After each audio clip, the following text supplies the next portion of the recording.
Jawid, and I'm a student in the 8th grade here at ISH. I'm going to start by asking you a question. When you hear the word refugee, what words do you think about? Think about it. 5 seconds.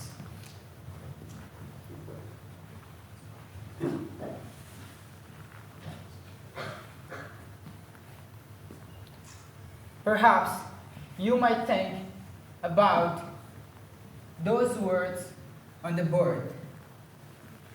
But for me, some different words come to my mind because I am a refugee. I came all the way from Afghanistan to Europe, crossing mountains and borders on foot. And I am going to tell you my story. Yes, I was born in Afghanistan, and I spent the first 12 years of my life there. I have a big family that I love. That's me. Such a cool guy standing there with my family. And I also had many friends there too.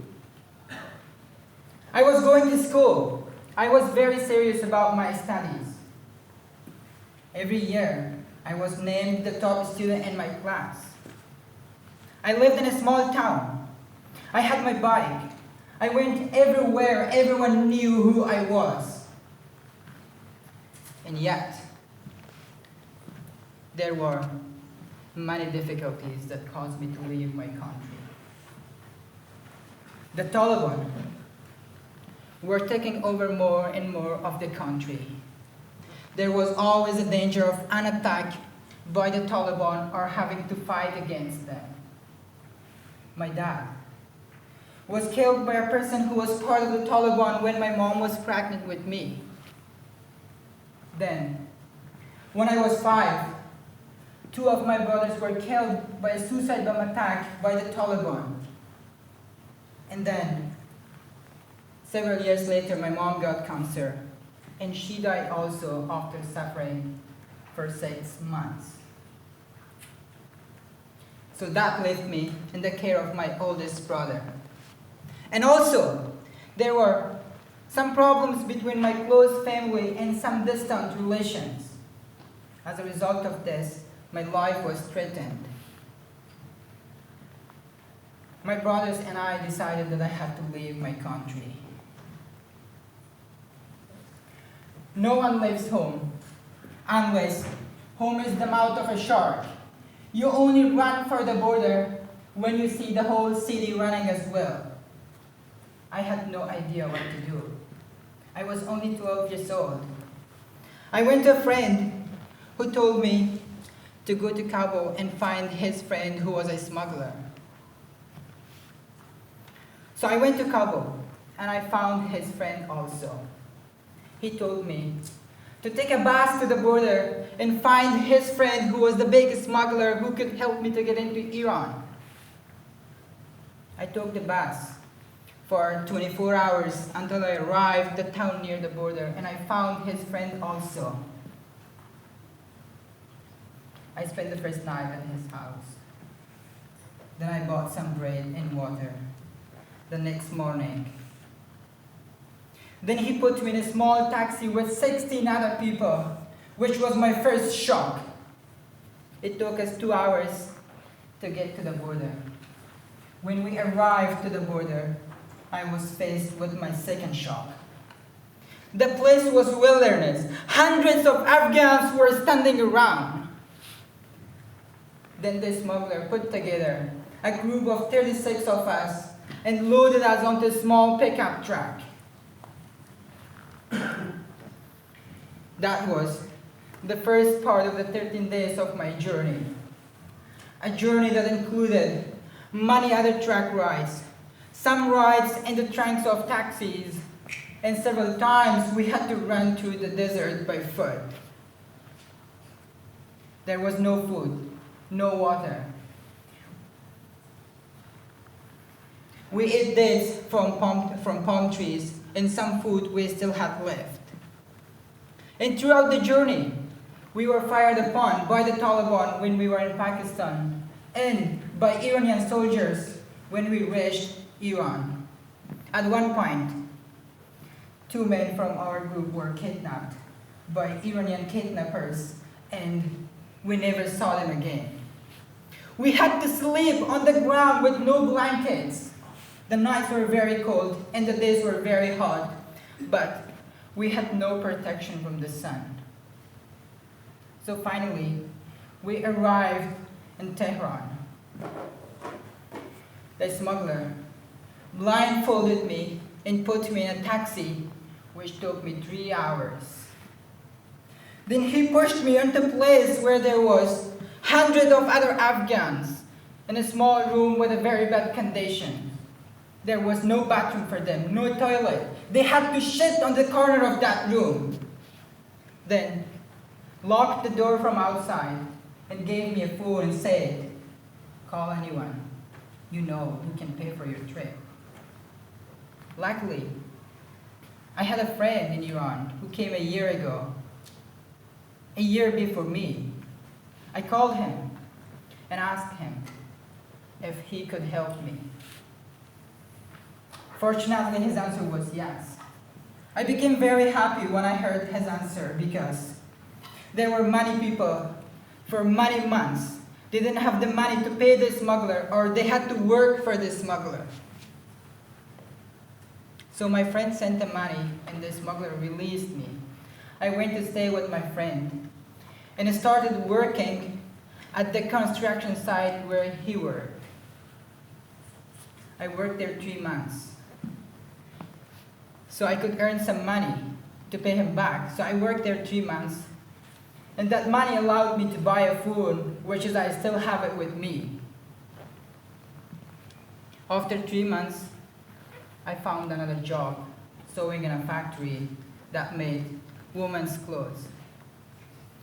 I worked there 7 months, and I lived there too. I was working 16 hours per day, as a 13-year-old getting half of the salary compared to the workers. Sometimes I cooked small meals by myself, and sometimes people would bring me food. Each night I found different spots to sleep. Some nights on the ironing table, some nights under the ironing table, some nights on the floor with a small rag. The life was very difficult for me in Iran. The boss cheated me out of some of the money that I had earned. The most difficult was the fact that I was afraid to go outside. If the police caught me, they would send me to jail or back to Afghanistan. So, I made the decision to leave for Europe. After 10 months, I found a smuggler and arranged my journey and left for Turkey. It took me 3 days to get to the border. During those days, I slept in the trunk of a taxi. Before arriving at the border, the smuggler sold me to another smuggler who could take me across the border by foot. There I joined a group of 100 other people. But I wasn't scared at this time because I had the experiences of joining big groups while I was getting to Iran.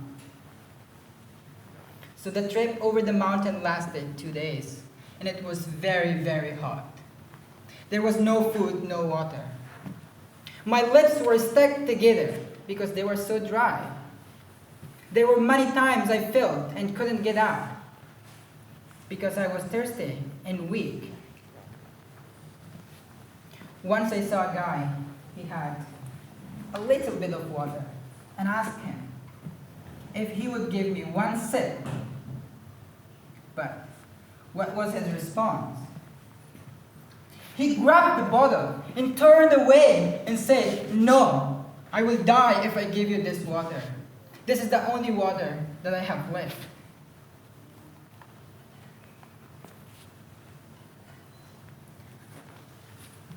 And I don't know how long this journey will take us. Then the smuggler brought me a small bottle of water and said, "This is the only water that I'm going to give you. And this journey will take us 5 hours more, so deal with this water." The water revived me back, and we started our journey again.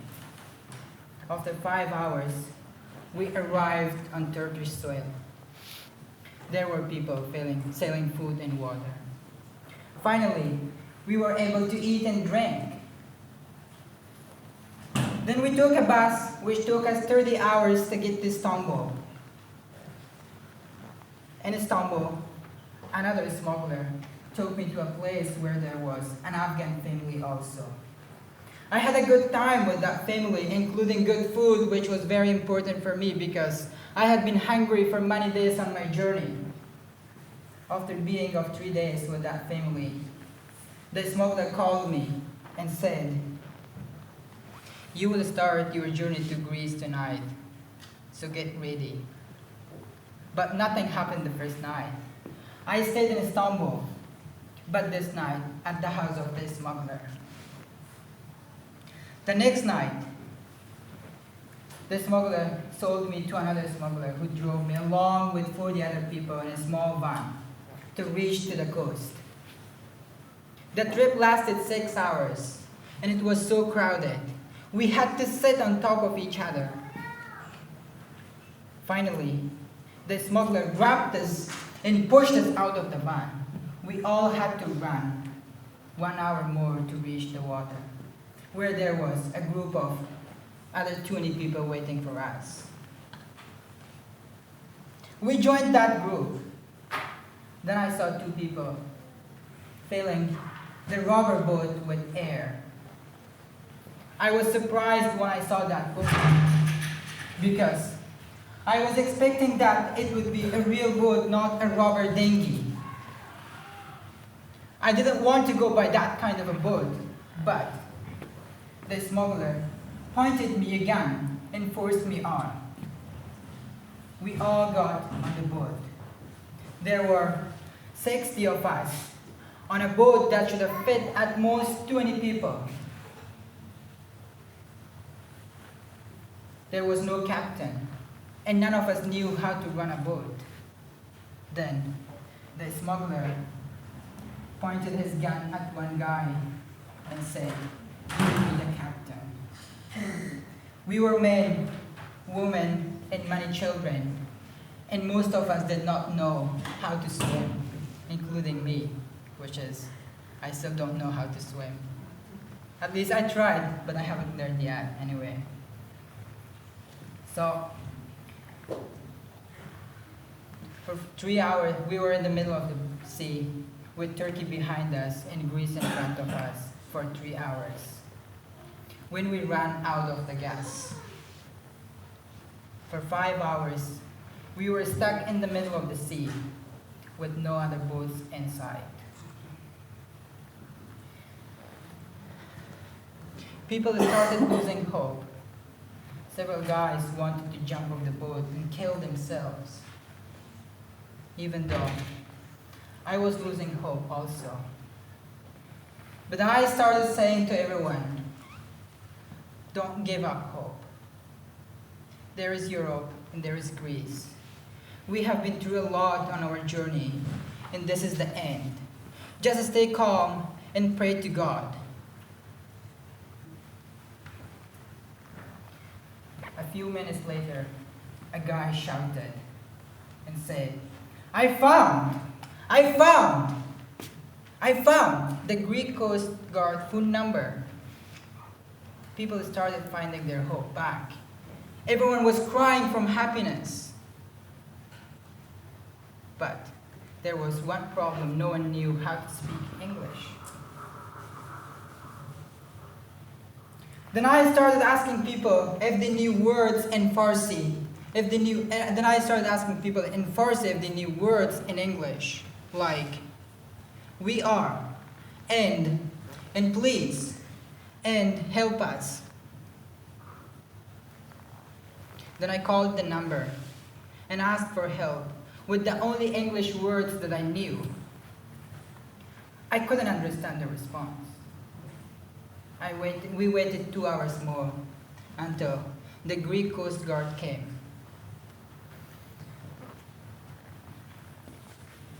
People started crying loudly from happiness and came to me and said, "You are the only reason that we are still alive."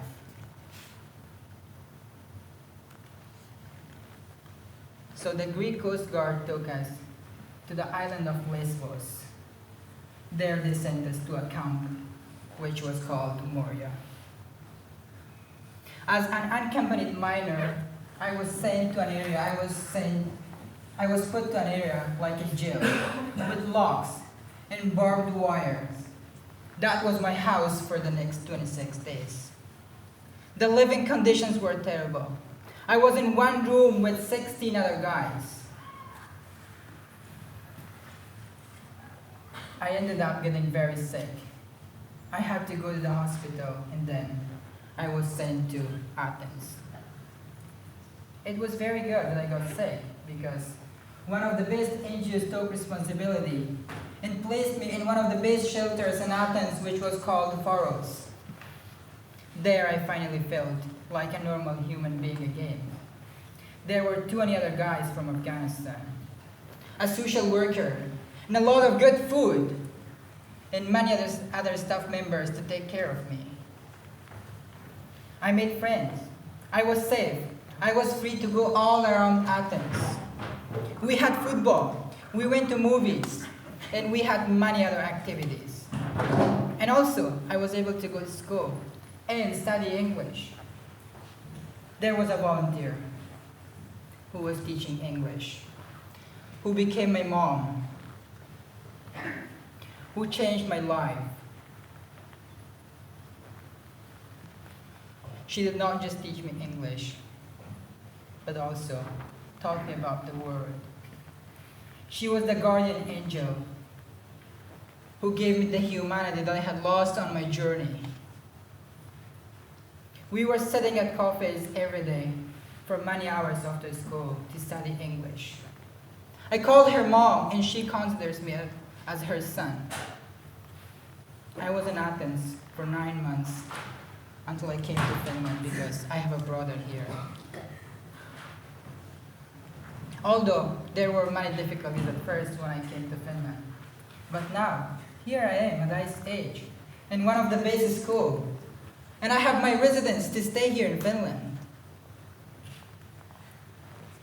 Actually, why am I telling you my story now instead of saying at first when I came to this school? Because I knew, none of you knew anything about refugee. I was worried if I told you my story, you would have thought about those words that I mentioned at first. That was the board. Then I decided to give it time.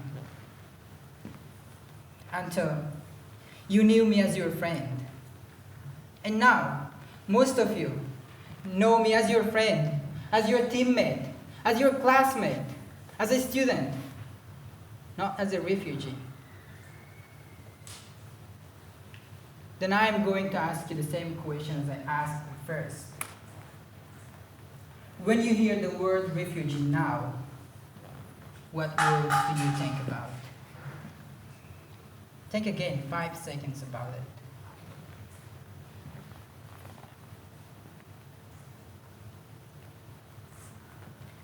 I hope you're thinking about these words. Hero, survivor, traveler, humanity, culture, strength, hope, and dreams. And please, don't think these words only for me.